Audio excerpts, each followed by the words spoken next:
જય શ્રી કૃષ્ણ મિત્રો, નિત્ય સત્સંગમાં આપ સૌનું સ્વાગત છે। આજે આપણે સાંભળીશું ગરુડ પુરાણ અધ્યાય 13 સ્વકર્મનું વર્ણન। જો આ વિડીયો તમને પસંદ પડે તો લાઈક અને શેર કરી ચેનલને સબસ્ક્રાઇબ જરૂરથી કરજો। ગરુડજીએ પૂછ્યું, હે ભગવાન શ્રી હરિ, હવે મને સપિંડીની વિધિ અને સૂતકનો નિર્ણય જણાવો તથા શયાદાન અને પદદાનમાં શું શું જોઈએ એ વસ્તુઓ તથા એનો મહિમા જણાવો। ભગવાન શ્રી હરિ બોલ્યા, હે ગરુડજી, તમને સપિંડ આદિ સમસ્ત ક્રિયાઓ હવે હું કહું છું। આ ક્રિયાઓ કરવાથી પ્રેત નામનો ત્યાગ કરી જીવ પિતૃગણમાં સ્થાન પામે છે। તેના પિતા પિતામહ પ્રતિમામહ નામથી અથવા જ્યાં સુધી વસુરુદ્ર આદિત્યના નામથી સપિંડ ન મળે ત્યાં સુધી પુત્ર દ્વારા જે અનેક પ્રકારના દાન કર્યા હોય તો પણ તેના ફળ તેને મળતા નથી। જ્યાં સુધી સપિંડી કરવામાં ન આવી ત્યાં સુધી પુત્રને કોઈ પણ કર્મ કરવાની શુદ્ધતા મળતી નથી, કારણ કે એ કર્મ કર્યા વિના મૃતકની નિવૃત્તિ થતી નથી। આથી પુત્રે સૂતક બાદ સપિંડી કર્મ અવશ્ય જ કરવું જોઈએ। હે ગરુડ, હું તમને યથાર્થ સૂતકની વિધિ સમજાવું છું। બ્રાહ્મણ 10મા દિવસે, ક્ષત્રિય 12મા દિવસે, વૈશ્ય 15મા દિવસે અને શુદ્ર 1 માસે શુદ્ધ થાય છે। પ્રેત સૂતક પ્રાપ્ત થનારના 4 પેઢી સુધીના પિતરાઈઓ 10 દિવસે શુદ્ધિ પ્રાપ્ત કરે છે। 7 પેઢીની સગાઈના પિતરાઈઓ 3 રાત્રિમાં શુદ્ધતા પ્રાપ્ત કરે છે અને દૂરના ગોત્રીઓ માત્ર સ્નાન કરવાથી શુદ્ધિ પામે છે।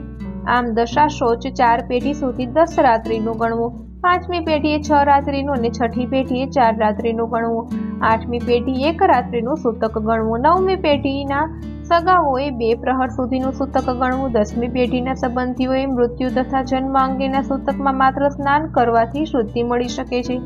દેશાંતર ગયેલા માણસનું મૃત શોધ જ્યારે જાણવામાં આવે ત્યારે 10 દિવસમાં જેટલા દિવસે સાંભળવામાં આવે તેટલા દિવસ બાદ કરીને બાકીના દિવસનું સૂતક પાડવાનું। દેશાંતરમાં મૃત્યુ પામનારને 10 દિવસ વીતી ગયા હોય તો 1 વર્ષમાં સમાચાર મળે તો સમાચાર મળ્યા પછી 3 રાત્રિનું સૂતક રાખવું, અને જો વર્ષ પૂરું ન થયું હોય તો તે માત્ર સ્નાન કરવાથી જ ગોત્રીઓના સૂતકમાંથી શુદ્ધતા મળી જાય છે। પહેલું સૂતક પૂરું ન થયું હોય અને 6 દિવસ વીત્યા હોય ત્યારે બીજું સૂતક લાગે તો પહેલા 10 દિવસ સૂતક કાઢવાની બંને સૂતકોમાંથી શુદ્ધતા મળી જાય છે। બાળકના મૃત્યુના વિષયમાં દાંત ફૂટ્યા અગાઉ બાળક મરણ પામ્યું હોય તો સ્નાન કરવાથી સૂતક તરત જ પૂરું થઈ જાય છે। દાંત ફૂટ્યા પછી પણ ચોલ સંસ્કારથી માંડીને જનોઈ આપેલ બાળક મરણ પામે તો 3 રાત્રિનું સૂતક લાગે છે। તે ઉપરાંતની વય ધરાવતા બાળકનું સૂતક 10 રાત્રિનું લાગે છે। જન્મ થયા બાદ 27 મહિના પૂર્ણ થયા પૂર્વે પુત્રી મરણ પામે તો સ્નાન કરવા માત્રથી સૂતકમાંથી શુદ્ધ થવાય છે। આ શાસ્ત્રોક્ત વાત સર્વ વર્ણ માટે સમાન છે। 27 મહિના પછી તે વાગદાન થાય ત્યાં સુધીના વય ધરાવતી બાળકીના મરણનું સૂતક 1 દિવસનું ગણવું જોઈએ। તે ઉપરાંતની વય ધરાવનાર બાળકીનું મરણ સૂતક 3 રાત્રિનું ગણવું। જો સગાઈ થયા બાદ પુત્રી મરણ પામે તો બંને કુળના લોકે 3 રાત્રિનું સૂતક પાડવું। વિવાહ બાદ તેના સાસરિયાને 10 દિવસનું સૂતક લાગુ પડે છે। 6 માસનો ગર્ભસ્રાવ થાય તો સ્ત્રીને જેટલા મહિનાનો ગર્ભ હોય તેટલા દિવસનું સૂતક લાગુ પડે છે। આમ પ્રત્યેક માસ દીઠ 1 દિવસનું સૂતક સ્ત્રીએ પાડવું।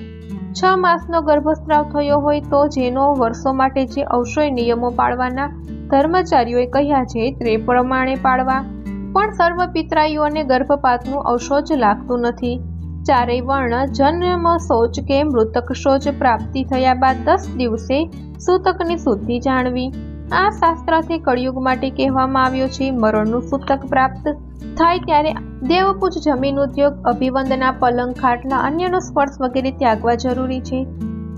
સંધ્યાદાન, જપ, હોમ, વેદોધ્યાન, બ્રહ્મયજ્ઞ, પિતૃતર્પણ, બ્રહ્મ ભોજન તથા વ્રત આદિ પણ ત્યાગવા। સૂતક પ્રાપ્ત થયું હોય છતાં તે પુરુષ નિત્ય અને નૈમિતિક કર્મો કરે તેના ભવિષ્યકાળના સકળ નિત્ય કર્મોના પુણ્યનો નાશ થાય છે। બ્રહ્મચારી, મહામંત્રનો જાપ કરનારા, અગ્નિહોત્રી, બ્રહ્મનિષ્ઠ, યતિરાજા વગેરેને સૂતક લાગતું નથી। વિવાહ, ઉત્સવ, યજ્ઞ વગેરે આરંભ થવા પર મરણ થઈ જાય તો તેમને અગાઉ રાંધેલું ખાવાનું વિઘ્ન નથી, પછી અશુદ્ધ થઈ જાય છે તેમ મનુસ્મૃતિમાં આમ વ્યક્ત થયેલો જ છે। 2 જાતિનું સૂતક પ્રાપ્ત થાય તો કોઈ યાચક અજાણ્યા અન્ન જમે કે લઈને જાય તો તે દોષિત થતા નથી, પણ સૂતકી હોવા છતાં દાન આપે તો તે દોષિત થાય છે। સૂતક પ્રાપ્ત થવા છતાં ગુપ્ત રાખીને જે વ્યક્તિ બ્રાહ્મણોને અન્નદાન આપે તે દોષિત ઠરે છે। સૂતકવાળાને ઘરે સૂતક હોવાનું જાણ્યા પછી જો બ્રાહ્મણ સૂતકીના ઘરનું અન્ન ખાય તો તે પણ દોષિત બને છે. સૂતકની નિવૃત્તિ અર્થે પુત્રે પિતૃગણ સહિત સપિંડી શ્રાદ્ધ કરવું જોઈએ. જે પુત્ર પિતાની સપિંડી ક્રિયા કરે તેને પિતૃલોકમાં પિતૃઓ મળે છે. આ કર્મ 12મા 45મા દિવસે કે 6 માસે અથવા વર્ષના અંતે કરી શકાય. આ સમસ્ત નિયમો કાળ તત્વદર્શી ઋષિઓએ જણાવેલ જ છે. હે ગરુડ, શાસ્ત્ર તથા ધર્મનું રોધે કહ્યું છે કે સપિંડીની કારણ ચારેય વર્ણે 12મા દિવસે કરવું જોઈએ, કારણ કે કળિયુગના ધર્મો નાશવંત છે. મનુષ્યનું આયુષ્ય અલ્પ અને દેહ અસ્થિર છે. આથી એ કર્મ 12મા દિવસે જ કરવું યોગ્ય છે. વૃદ્ધ ગૃહસ્થ શ્રમીનું સપિંડીકરણ કરવામાં ન આવે તો તે વ્રતબંધ કે યજ્ઞાદિ કર્મ, ઉત્થાપન તથા વિવાહ આદિ કાર્યો પણ કરાય નહીં. જ્યાં સુધી સપિંડીકરણ થયું ન હોય ત્યાં સુધી નિત્ય નૈમિતિક કર્મોને લોપ થતો હોવાથી સંન્યાસી, ભિક્ષાત્ર તેમજ દાન વખતે આ બંને શબ્દ ઉચ્ચારતા નથી. કર્મનો લોપ કરવાથી મનુષ્યને પ્રાયશ્ચિત કરવું પડે છે. માટે કર્માધિકારાથી સપિંડીકરણ યથાર્થપણે કરવું જ જોઈએ. આ કર્મ અગ્નિહોત્રી તેમજ એ સિવાયની વ્યક્તિઓએ 12મા દિવસે કરવું જોઈએ. સર્વ તીર્થોમાં સ્નાન તથા સર્વ પ્રકારના યજ્ઞ કરવાથી જે ફળ પ્રાપ્ત થાય છે તે 12મા દિવસે સપિંડી કરવાથી મળે છે. તેથી 12મા દિવસે સ્નાન કર્યા પછી મૃત્યુ સમયે ગાયના છાણથી લીપીને તે જગ્યાને આસક્ત વિધિ વડે પુત્રે સપિંડી શ્રાદ્ધ કરવું. પાક, અવ્ય, આચમન આદિ દ્વારા વિશ્વદેવોનું પૂજન કરવું. ત્યાર પછી વિકીરનો પિંડ મૂકીને હાથ પગ આદિ ધોવા પછી પિતામહ, પ્રપિતામહ અને વસુ, રુદ્ર તેમજ અર્ક, સૂર્ય ધારણ કરનારા પિતામહો આદિના ક્રમાનુસાર 3 પિંડ આપી ચોથો પિંડ મરનારના નામે આપો. ત્યાર પછી આ પિંડોની ચંદન, તુલસી, ધૂપ, દીપ, તાંબુલ, વસ્ત્ર તેમજ દક્ષિણા આદિથી પૂજા કરવી. જે પિંડ મૂક્યો હોય તેને સોનાના તારથી 3 ભાગ પાડવા. હે પિતામહ આદિના પિંડમાં ભેળવી દેવા. એ 3માંથી 1 ભાગ પિતામહના પિંડમાં ભેળવો. પિતામહના પિંડ સાથે માતાનો પિંડ ભેળવવો અને પિતામહના પિંડમાં પિતાનો પિંડ ભેળવવો. હે ગરુડ, આ રીતે સપિંડી કરવી આવો મારો મત છે. જેના પિતા મરણ પામે અને વડવા હયાત હોય તો તેને પિતામહને 3 પિંડ આપવા. પિતાના માતા હયાત હોય અને પુત્રની માતા મૃત્યુ પામી હોય તો માતા શ્રાદ્ધ પણ પિતૃશ્રાદ્ધની જેમ જ કરવું જોઈએ. એટલે કે માતૃશ્રીનું પિંડ મિલન મહાલક્ષ્મી માતામાં કરવું અને પિતાનું પિંડ મિલન માતામાં કરવું જોઈએ. અપુત્રની માતાનું સપિંડીકરણ તેના પતિએ સાસુના પિંડમાં ભેળવીને કરવું અથવા અપુત્રમાંનું સપિંડી તેના પતિના પિતા, પિતામહ આદિ સાથે ભેળવીને કરવું એ મને માન્ય નથી. પતિ પત્ની એક જ ચિતામાં બળ્યા હોય તો તે સ્ત્રીના સસરા આદિની વચ્ચે ઘાસ મૂકીને એક જ પુત્રે મા બાપનું સપિંડીકરણ કરવું જોઈએ. 2-4 પુત્રો હોય તો માતાનું પિંડદાન, દાનાદિ મોટા પુત્રે પહેલા પિતાનું સપિંડીકરણ કરીને પછી સ્નાન કર્યા બાદ માતાનું સપિંડીકરણ કરવું જોઈએ. કોઈ સ્ત્રી વિદેશ પતિના મૃત્યુ બાદ 10 દિવસમાં અગ્નિમાં પ્રવેશ કરે તો તેનું સંયાદાન અને સપિંડીકરણ પતિની સાથે એક જ દિવસે કરવું જોઈએ. હે ગરુડ, સપિંડીકરણ થયા બાદ પિતૃનું તર્પણ કર્મ કરવું જોઈએ. તે માટે વેદ મંત્ર સહિત સ્વધા શબ્દનો ઉચ્ચાર કરવો. ત્યાર પછી હંત શબ્દો ઉચ્ચાર કરીને અતિથિને જમાડવા. આમ અતિથિને ભોજન કરાવવાથી પિતૃઓ, ઋષિઓ, દેવો અને દાનવો તૃપ્ત થાય છે.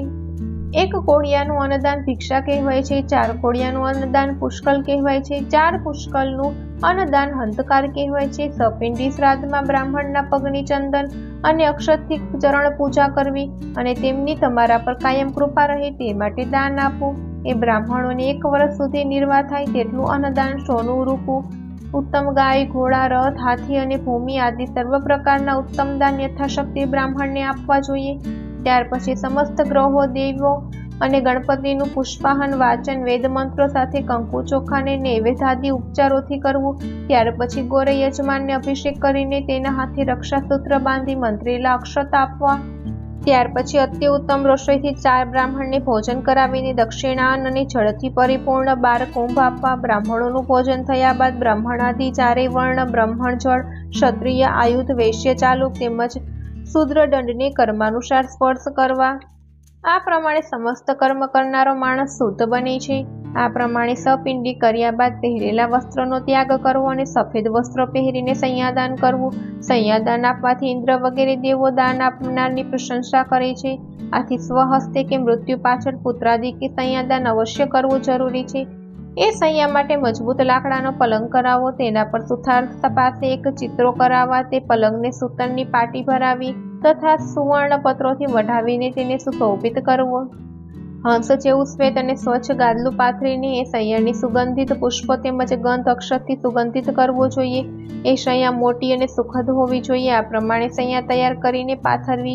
એ શૈયાની સમીપ છત્ર, દીપ, ચાંદીનું આસન, ચામડપત્રો તેમજ શણગારને લગતા પદાર્થો તથા મુખવાસ માટે તાંબુલ આદિ પદાર્થો પણ મૂકવા. પદાર્થો ઉપર અન્ય વસ્તુઓ આપ્યા પર જે તે સ્થળે ક્રમાનુસાર મૂકવી. ત્યાર પછી એ શૈયા પર લક્ષ્મીનારાયણની સોનાની મૂર્તિ મૂકવી તેમજ તેમના હાથમાં સમસ્ત આયુધો અને અલંકારો શણગારેલા હોવા જોઈએ. ત્યાર પછી હળદર, કંકુ, કાજળ, મહેંદી આદિની સુસજ્જ સૌભાગ્યવતી સ્ત્રીઓને આ શૈયા પર બેસાડીને તેમને વસ્ત્ર અલંકાર વગેરે આપવા. સપત્નીક બ્રાહ્મણનું ગંધ અક્ષત તથા પુષ્પોથી પૂજન કરી તેને સોનાના કુંડળ, વીંટી, કંઠી વગેરે સમર્પિત કરવા. તેમને અંગરખું, ધોતીનો જોટો અને પાઘડી આપી લક્ષ્મીનારાયણની મૂર્તિ પાસે બેસાડવા. ત્યાર પછી કંકુ અને પુષ્પમાળા સમર્પિત કરીને લક્ષ્મીનારાયણ, નવગ્રહ દેવીઓ અને ગણપતિની પૂજા કરવી. પછી ઉત્તરાભિમુખ બેસીને હાથમાં પુષ્પાંજલિ લઈને મંત્રોચ્ચાર કરવા. મંત્રનો અર્થ એ છે કે હે પ્રભુ, ક્ષીરસાગરમાં જેવી આપની શૈયા છે તેવી જ આ શૈયા મારા જન્મો જન્મના અશૂન્ય રહેજો. એટલે કે જેમ આપ આપની શૈયામાં નિરાતે પોઢો છો તેમ મારા પિતૃઓને નિરંતર નિંદ્રા માટે આવી શૈયા પ્રાપ્ત થજો. આમ કહ્યા પછી હાથમાંની પુષ્પાંજલિ મૂર્તિ તેમજ બ્રાહ્મણ પર નાખવી. પછી એક સુખદાયી શૈયા સંકલ્પ કરી વિદ્વાન બ્રાહ્મણને સમર્પિત કરવી અને તેમને પ્રાર્થના કરવી કે આપ આ શૈયા લો. દાતાએ દાન કર્યાનું કોઈ જાતનું અભિમાન ધારણ કરવું નહીં. આ શૈયા પર બિરાજમાન લક્ષ્મીનારાયણ તેમજ દાન લેનાર બ્રાહ્મણોને વિસર્જિત કરવા. જો આવો શૈયા દાન કરનારે ઐશ્વર્યવાન હોય તો આ શૈયા વિછાવી સર્વે સામગ્રી સાથેનું ઘર પણ દાન કરે તે આવકારદાયક છે. હયાતીમાં જ જો પોતાના હાથે શૈયા દાન કરો તો તે પ્રમાણે પર્વકાળે વૃષોત્સર્ગ પણ કરવો જોઈએ. આ શૈયામાં ઘણું દ્રવ્ય હોય તો પણ તે દ્રવ્યના ભાગ કરીને ઘણા બ્રાહ્મણોને વહેંચીને આપવું નહીં. શૈયા દાન લઈને જે પુરુષ વેચે તેનો તો તે આપવી જ નહીં. તે એવા વેચનારને શૈયા દાન અપાયું હોય તો દાન આપનારો નરકે જાય છે. તેથી તપાત્ર જોઈને શૈયા દાન આપવું જોઈએ. આ રીતે નિયમને આધીન રહીને દાન કરાય તો દાન કરનારને સમસ્ત ફળ પ્રાપ્ત થાય છે તેમજ આપનારના પિતાને ઉભય લોકમાં સુખ સાંપડે છે. આ દાન કરનારને ઇન્દ્રાદિ ગમે તે લોકમાં જ્યાં નિવાસ હોય ત્યાં તે દાનનું ફળ તેને પહોંચે છે. તેમાં કોઈ જાતની શંકાને સ્થાન જ નથી.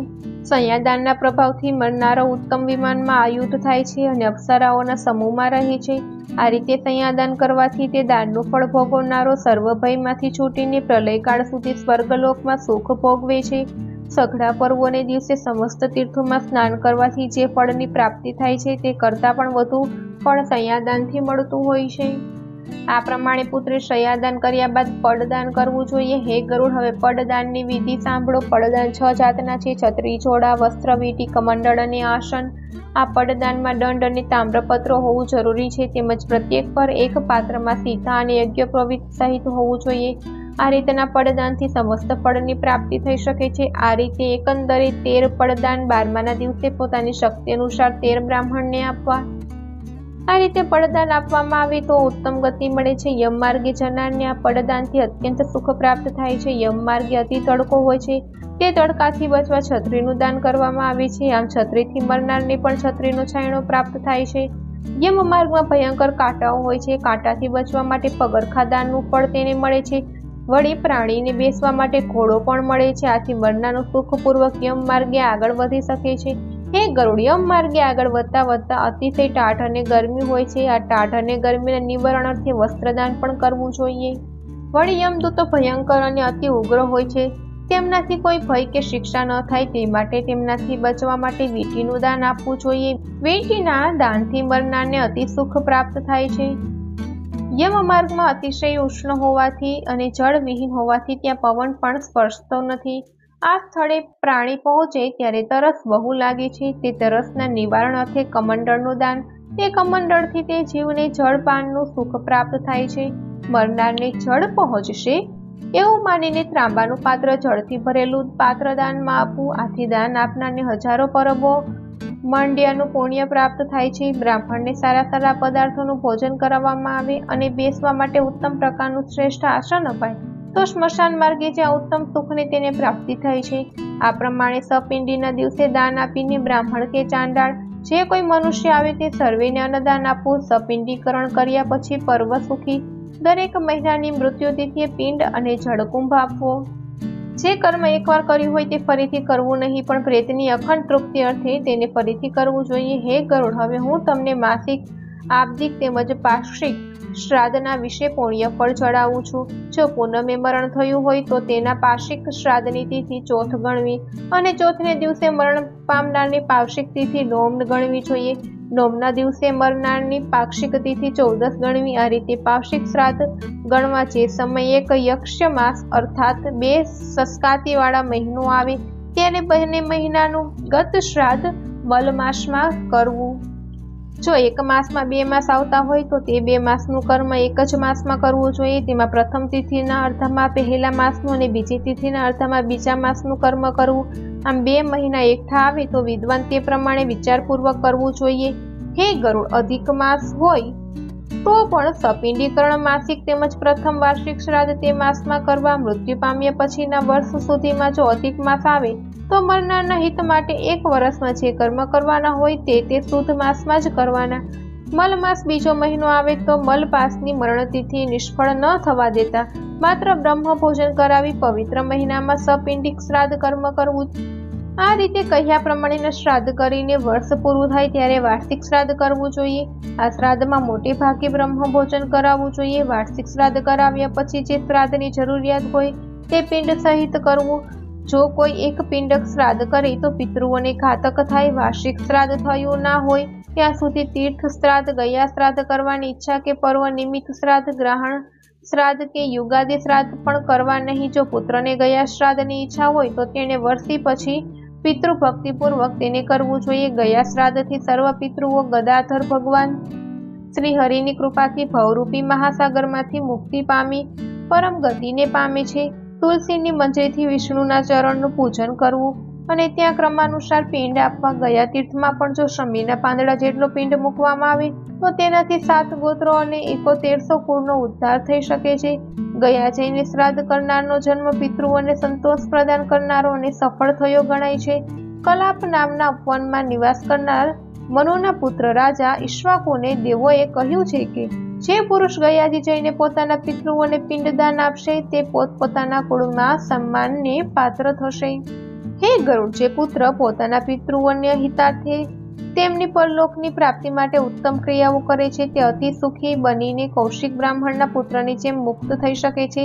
ભારદ્વાજના 7 પુત્રોએ ગૌધનના પાપના કારણે અનેક જન્મો સુધી કલેશ ભોગવીને પોતાના પિતૃઓની કૃપારૂપી પ્રસાદીથી મુક્ત થયા હતા। આ 7 પુત્રોએ પહેલા દર્શાણ પાયથીના જન્મ ધારણ કર્યા, ત્યાર પછી તેઓ કાંબાજીર પર્વત પર હરણ બન્યા, પછી તેઓ શ્રીદ્વીપમાં ચાતક પક્ષી બન્યા, પછી તેમને માનવ સરોવર તટે હંસનો અવતાર મળ્યો, ત્યાર પછી તેઓ કુરુક્ષેત્રમાં વેદ પારાયણથી બ્રાહ્મણ થયા અને પિતૃ કૃપાથી મુક્તિ પામ્યા। આથી પુત્રે સર્વ પ્રસન્નતાપૂર્વક પિતાની ભક્તિ કરવી। પિતૃભક્તિ કરનારો આલોક અને પરલોકમાં અત્યંત સુખ ભોગવે છે। ભગવાન શ્રી હરિ આગળ બોલ્યા, હે ગરુડ, આ પ્રમાણે સર્વ ઉદ્ભવ દેહિક કર્મ મેં તમને જણાવ્યું। આ ઉદ્વિક દેહિક કર્મ કરવાથી પિતૃઓને મુક્તિ મળે છે તેમજ પુત્રો આદિને સદવાસના સદભાવના ઉત્પન્ન થાય છે। દરિદ્ર હોવા છતાંય જે કોઈ આ કથા સાંભળે તો તે પણ સમસ્ત પાપોમાંથી મુક્ત થઈ દાનના ફળ પામી શકે છે। જે પુરુષ યોગ્ય વિધિપૂર્વક શ્રાદ્ધ કરી મારા કહેલા આ ગરુડ પુરાણને સાંભળશે તે જે ફળ પામશે તે હું તમને જણાવું છું। પિતા સત્ય પુત્ર દાતા છે। પિતામહ ગોધન પ્રદાન કરે છે, પ્રપિતામહ ગૃહદ્રવ્ય આપે છે અને વૃદ્ધ પ્રત્યામહ અન્ન આદિ સમસ્ત પદાર્થોની વૃદ્ધિ આપે છે। આ સિવાયના અન્ય મનોરથો પણ પિતૃઓ સંતોષ પામીને પૂર્ણ કરી દે છે। પિતૃઓની ક્રિયા કરવાથી તેઓ શ્રેષ્ઠ ગતિ પામી ધર્મરાજાના મંદિરમાં અત્યંત આદરપૂર્વક બિરાજમાન થાય છે। સુતજી શૌનકા ઋષિઓને કહે છે, આ પ્રમાણે શ્રી હરિએ જે ઉદ્વદેહિક દાનના ફળ જણાવ્યા તે સાંભળી ગરુડજી અતિ આનંદ વિભોર બન્યા। એતે શ્રી ગરુડ પ્રમાણે 13 અધ્યાય સંપૂર્ણમ। ઓમ તત્સત। તો મિત્રો, આ હતો ગરુડ પુરાણનો અધ્યાય 13 સર્વ કર્મનું વર્ણન। જો આ માહિતી તમને પસંદ પડી હોય તો વિડીયોને લાઈક અને શેર કરી ચેનલને સબસ્ક્રાઇબ જરૂરથી કરજો। જય શ્રી કૃષ્ણ.